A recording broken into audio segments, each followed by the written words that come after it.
જી કશ્યપ, મત ગણતરી જે છે શરૂ થઈ ગઈ છે, શું લાગી રહ્યું છે હાલ શરૂઆતી પ્રાથમિક રૂઝાનમાં?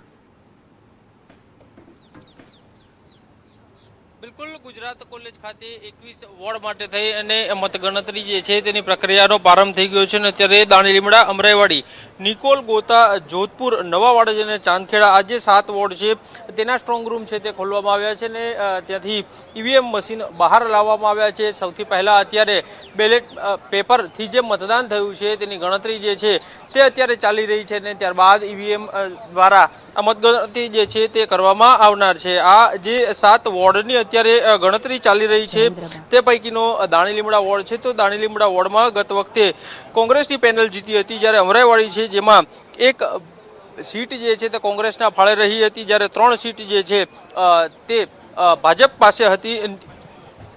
ઓઢવના કોંગ્રેસના ઉમેદવાર કપિલ દેસાઈ આપણી સાથે છે, તેની સાથે વાત કરીશું. કપિલભાઈ, શું કહેશો?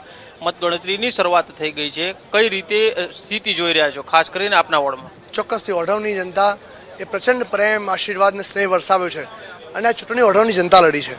અમે તો નામ માત્ર કેન્ડિડેટ હતા. આ ચૂંટણીમાં કેમ્પેન ઓઢવની જનતાએ કર્યું છે અને આ ચૂંટણી, આ જંગ એ ઓઢવ સામેના ભેદભાવની હતી. ઓઢવની જનતા સાથેનો જે ભેદભાવ થયો આ 30 વર્ષના ભારતીય જનતા પાર્ટીના શાસનમાં, એની સામેની આ જંગ હતી. આ બુલડોઝરનું રાજ જે ગરીબોના ઘરને બરબાદ કર્યું એની સામેની આ જંગ હતી અને ચોક્કસથી આ જંગ એ જનતા લડી છે અને ઓઢવની